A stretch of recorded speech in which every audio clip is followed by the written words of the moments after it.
All right, guys, what is up? So, welcome to the tour of Irvine going through Santiago Canyon. Now, this was a route that I initially found on Ride with GPS, and I had to modify it just because of the time, and I needed to be back home obviously before it got too crazy dark. So, I decided to just adjust something on the routes just to make sure it makes sense. But, here's us going on the route. Now, the one thing you won't see here is that before I shot here, I had already done about maybe 5 miles, then had to go back to REI in Tustin because my tire was flat. So always got to check your gear before you start riding, and that was an error on my part. However, we got it fixed. We're back on track, and here we are going to Jamboree North. And this was not a bad ride, very mellow, going uphill, very chill, nothing crazy, and just travel back up there. By the way, I am riding a hybrid, a Cannondale Quick CX. It's a good bike. Got it at REI during one of their specials. It was like $900. Got it on special for $550. Haven't been riding as much because I got knee surgery coming up, and it does still kind of bug me to ride. So I had to just make adjustments and work with what I can just to make sure that it works. So it did get a little bit crazier. All right, so we're still going up on Jamboree, and we start getting some elevation here. Still pretty decent ride. I pedal off the saddle pretty much the whole time on this one. It's very doable. Nothing crazy. The scenic is good.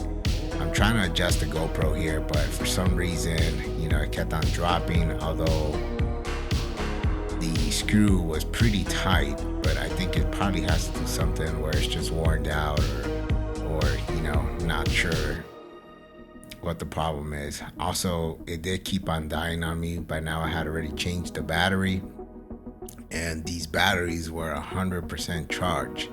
So I'm just assuming that the 4K high bid might have just been taking a toll on the GoPro, overheating. This is a GoPro 9. Not sure if that has changed with the GoPro 12.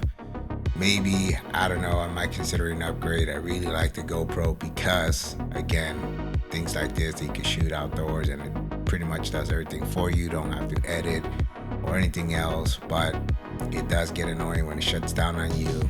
And I'm not trying to keep the app open on my phone to kind of see what's up or what the problem is. At one point, it even told me that the whole memory was full, and this is 256 gigabytes. So not sure how that would happen, especially when I just started, and it should definitely have a lot more than that. So we're getting near the top of Jamboree here. We're gonna make a right on Santiago Canyon, and that's really where the fun starts. So still off the saddle here riding.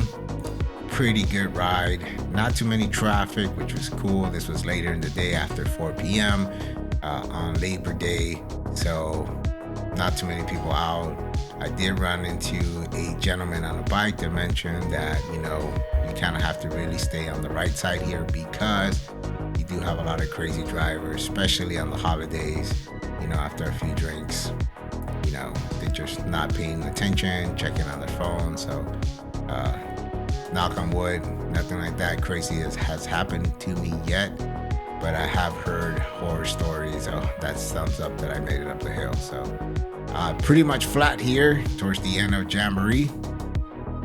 And again, this is a nice scenic route. I never ridden up here. I have seen it as I have passed through different streets and seen Jamboree going up. I always wonder where it led to.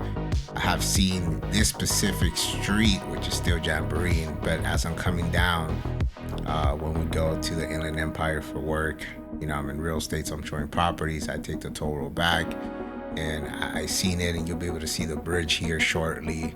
There you go. You can see the 241, the 261 entrance, and here is where we make this turn into Santiago Canyon. The one thing I do have to say, you have to sort of just be in the lookout for is the motorcycles. Some of these are running aftermarket exhaust, and it does get pretty loud when they pass by you, and especially when it's a group of them. I had a few of them pass by me pretty fast, man, and it was quite a amount of them, so you could definitely feel the motor, and so just something to look for, in case you're deep focused as you're riding, and they're turning pretty fast. We did have I did see a couple vehicles, obviously pretty fast. It is the canyon. Like every canyon, you get the crazies that have the need to step in that throttle, give it that extra, to push those limits on the vehicle. So definitely be on the lookout for that. I also did see a lot of glass on the floor in some of these, so how to keep my eyes down and kept moving to avoid them. So people, please pick up your trash. Do not throw bottles on the road, because you do have bikers in the road as well, puncture tires, and pretty far away here from town, so walking back would definitely not be a good thing. So I'm here on the next elevation going uphill. This is probably the longest uphill you will do in this canyon, and it's not that bad, honestly. It's off saddle again, pretty simple, nothing crazy. Felt good, nothing stressful, very chill. The fact that you have not too many vehicles passing was also good, so you could just stay focused on that ride and push forward and not have to worry about getting ran over or a car, getting too close to hitting you. But overall, this was a very, very smooth uphill ride, good scenery, and pretty dope ride. I'm enjoying this ride so far. So after my knee surgery, I am considering going back to a road bike. I did have a Cat 10 Cannondale for some time. Loved that bike. It was a 49, a little bit too small for me, especially on the uphills. My knees will definitely will hit the bars. So looking into Specialized now, road base, however you say it, 52. Here the guy with the fruit was giving me a shout out, so had to give him a response back. Cool dude. I really wanted to stop really bad for some mango or fresh fruit, but I did not want to stop the momentum. So now we hit on the descent, and this was a pretty good descent. I would say maybe 2 miles, which is straight downhill. At my highest, I clocked in, I think it was 32 miles. I don't know how accurate my Garmin was. And by the way, I'm tracking everything here on my Garmin Fenix 6. I love that watch. I mean, it just does it all. I wear that more than my Rolex, my Breitling. It's become a staple to just have with me at all times. And the possibilities, everything that it could do, it's amazing. Even tracking everything from heart rate. Not sure how accurate the heart rate might be, but it's pretty damn good. So Garmin, great job on that Fenix. I also love Garmin products for my bike. Haven't put one on here for for my Cat 10. I did have a Garmin, and I had a Wahoo. I love the Garmin a lot more than the Wahoo. You tell me your choice. What do you prefer? Garmin, Wahoo, any other GPS? What about mobile? Strava, Ride with GPS. For this specific ride, I did Ride with GPS. I have to say, I like it a lot more than Strava. And Strava is getting a little too expensive now with all the crazy stuff, and I'm not sure if it's worth it just to get segments. What do you guys think? This is the final small little hill. Not sure if it's a hill. By the way, you can hear me here talking to the goats and the chickens. Have you guys ever done the Rosarito to Ensenada bike ride? This reminds me a lot of that ride. I did that couple years back, and it sucked. Did it on a mountain bike, and I was not prepared for it, and it was just a horrible experience. But it seems a lot like this. And by the way, this is a good guy. Saw me on the last uphill, did it without a saddle. He catched up and he says, "Man, you're crazy." He goes, "I don't know how you did that."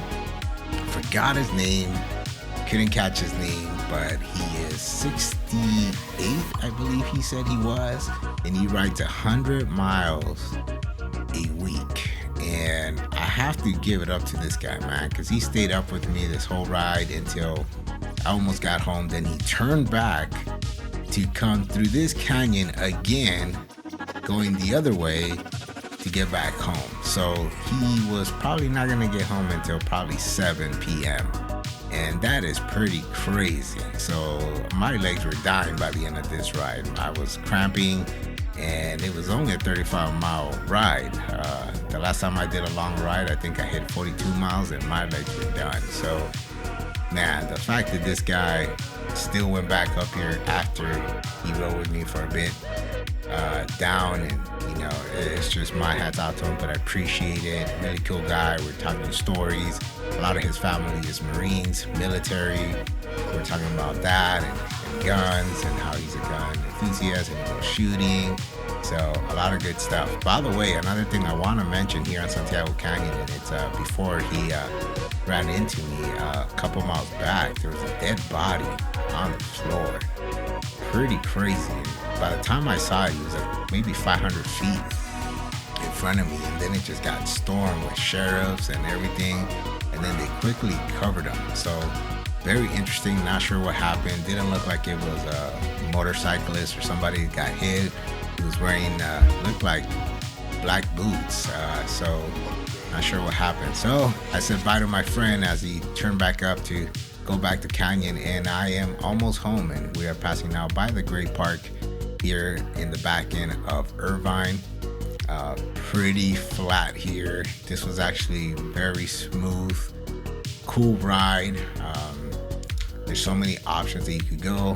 Here we go again towards the back end of the Great Park on Irvine Boulevard, about to pass Altair. Very nice residents there, by the way. If you guys ever want to purchase any of them, let me know, because I got 2 off market there that I truly need to sell ASAP.